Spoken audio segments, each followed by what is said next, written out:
And I'm not the kind of person to say that religion is bad.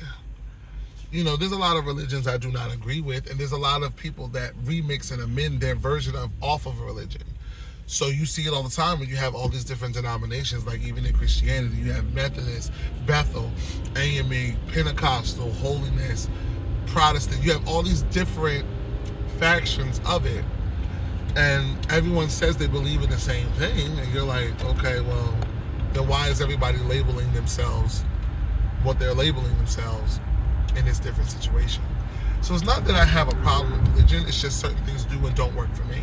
However, the problem I have with religion is that it's given at such a young age, and that's an issue, because if you're giving me something that's going to change the trajectory of my entire life, it's no different than going to the military, it's no different than going to different things like that. You wouldn't solicit your child to go there.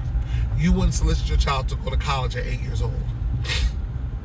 They're in third grade at that point. You're not gonna, solicit your child to do something like that that's gonna be life altering for their educational purposes.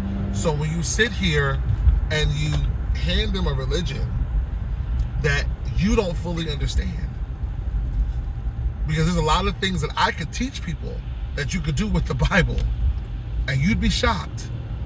You'd be like, oh, that you can't do that with the Bible, and then it's done, and you're like, oh, wow. So you don't know what you're actually reading, because the text is so old, and on top of being so old, it does not have a named author or a named group of authors that put it together. Any of these religions, they've been passed down, and they have not been fully explained, because it's like the game of telephone, right? Look at gossip, look at rumors, look how many people do not get things right in the media.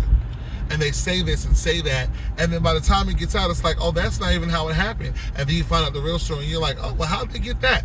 If that happens in real time, within a day, within minutes, within a week, within a month, modern time, that happens, imagine something that's thousands of years old and has been translated rigorously.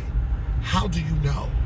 So when you take that and you give up your autonomy, your freedom through critical thinking, and you allow these things to happen, you're poisoning yourself. Now, granted, I'm not saying Christianity is bad.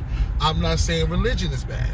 I'm just saying be critical in your thinking when it comes to the little bit of real estate that you actually have in this world, which is your mindset and your civil liberties. Do not pass that up. It's not many things that you have free to you in this world. And the little bit that you have, you should not be playing a bartering game with something that supersedes your life force. You don't even understand it.